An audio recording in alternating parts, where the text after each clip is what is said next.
Inevitably in life, there come times where we become disoriented. Those moments when something that we have come to depend on should be there and is not. Happen in various ways. Sometimes it is in someone that we love and find so very important to our daily life. A light that shone the way, provided warmth, and is now suddenly gone. Other times it can be the loss of health. With it, the loss of peace, beginning of a great deal of worry. And on a more grand scale, there are those moments of disaster which cause all of us collectively redefine how we understand safety, security. Moments that happen seemingly more and more often, especially for young people, schools. When each and every one of these events happen, it makes clear to us that there are things in our life which we look to for orientation. Things that hold up our perspective of the world. Pillars that though we do not see them, we certainly feel them. And when they disappear, we easily become lost. When we become lost, it's easy for us to slip into despair. And when we despair, wolves seem to come out of the darkness, ready to lead us away from the safety of ambiguity and disorientation and into the dangerous world of false security and false certainty. We have talked about how Judah had come into exile. We talked about the various social issues that led to Babylon coming in and being able to conquer Judah. We've also touched upon the fact that the people of Judah had two basic responses in the face of empire. The first was to give in to their anger and frustration about the situation, to wish all the evil that had happened to them upon Babylon. And the other, much more subtle but still present, was those whose response was to simply accept this as the new way of things. That Babylon, as evil and oppressive as it was, simply was what is. And the only thing to do was accept it, to find orientation in it, even if it is a furtive sort of security. But aside from these two obvious realities, a third one was present and began to be felt. One that allowed itself to dream an impossible dream and hope in an impossible hope that one day true security could return to them, that they would find themselves back in Judah, and that maybe even the temple could be rebuilt, the center of their lives reestablished for them to find peace around. This third option seemed to get legitimacy when Cyrus the Great conquered Babylon. He made an edict which allowed each person who had been conquered to return to their homelands, and in many cases funded their building of their cities and their religious centers. He did not do this because he saw in them any particular goodness. He did not suddenly convert to Judaism. But he did it because he was a shrewd tyrant and understood that if you sent people and gave them the means to rebuild their lives, if you sent people and gave them officials who ultimately got their paychecks from you, they were not likely to rebel against you no matter what you did to them.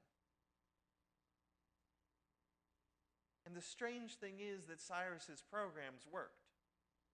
He was very well loved by the people of Judah to the point that they dubbed him the Mashiach, or as we would call it, Messiah, the anointed one of God, a title that had up to that point only been held by priests and kings of the line of David, now belonged to a foreign emperor. This designation gave him many, many benefits, above all the fact that the people, now secure in the fact that they had a temple, a city, were able to overlook some of the nastier parts of his reign. The taxes that oppressed the poor, the officials who were focused more on Cyrus and his Persian programs than taking care of the people of Judah. All erased because there was, for a time, a sense of security and orientation. Inevitably, though, Cyrus would die. Persia would fall to the Medes, and then the Medes to the Greeks under Alexander the Great. And Alexander, not like Cyrus before him, had a very strict program when he took over a place that it should be as Greek as possible. It should speak Greek, it should act Greek, and above all, it should worship Greek. So by the time that the second generation of the Greek Empire lived its time, and the Seleucids, their king Antiochus Epiphanes, brought this program to Judah, they turned Jerusalem into another Greek city. The temple into another place of Greek worship. And any who opposed this new program was silenced as quickly as possible. For the people of Judah, an answer came in the form of a very violent rebellion led by the Maccabees, a group of Jewish revolutionaries who established a new Jewish leadership. A king and a priest of the same family, two new messiahs that the people could look to for guidance. But following the Maccabees, not everyone was happy. People were not content with this idea that all there would be for the rest of eternity was fight after fight, war after war, empire after empire. They were not convinced that God could only bring justice through endless violence, and began to think, if this is the future, all we will have is blood.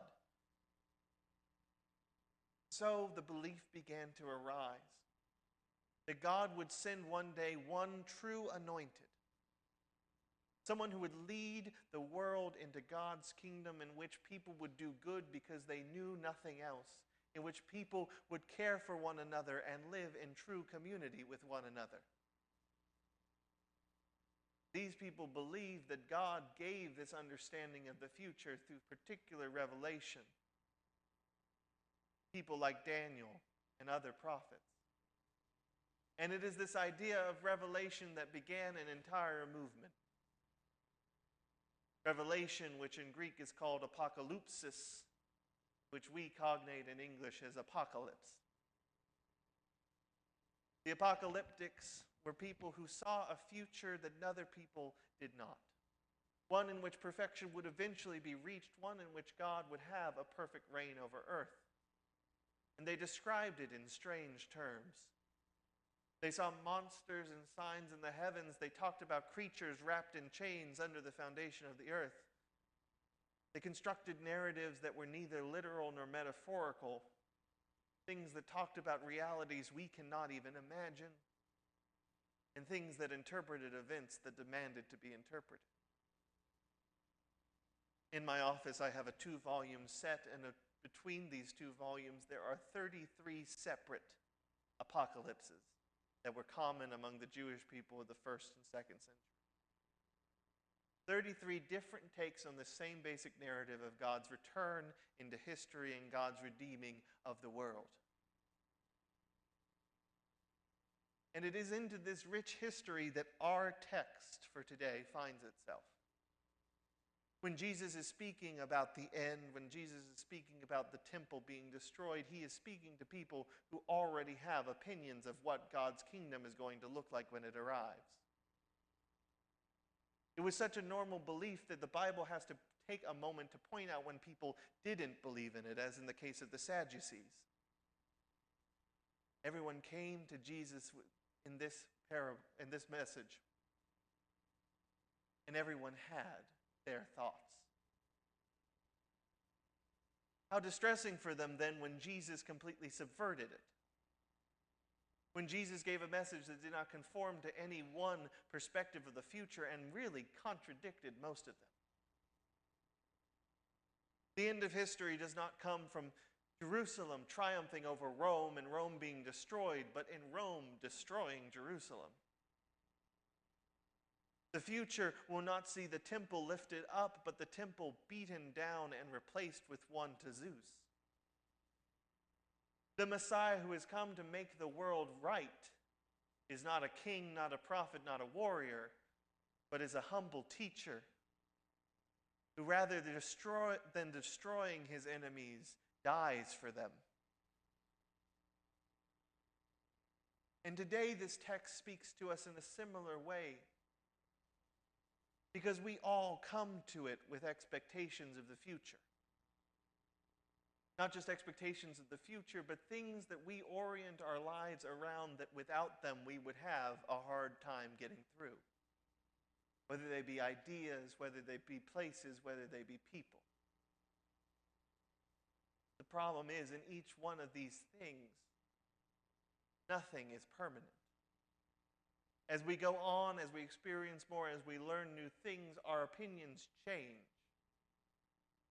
The places where we gather will eventually grow old, and given enough time, even the greatest cathedral turns to dust.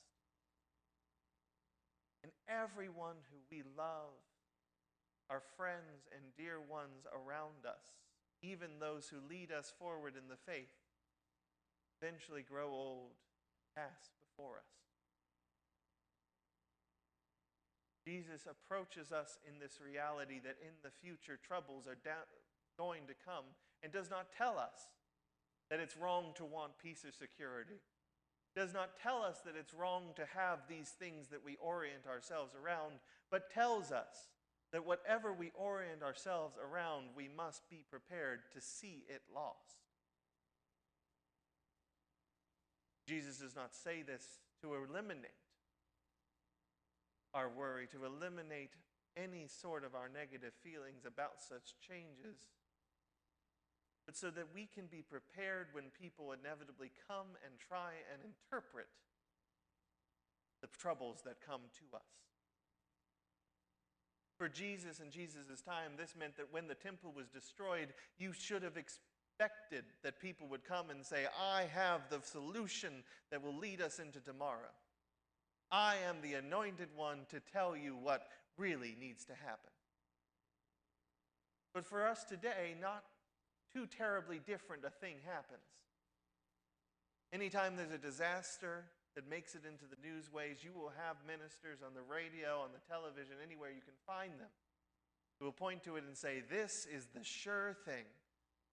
This is the time that we know it's really happening, and if you buy my book or my buckets of food, you will be one of the lucky people to make it.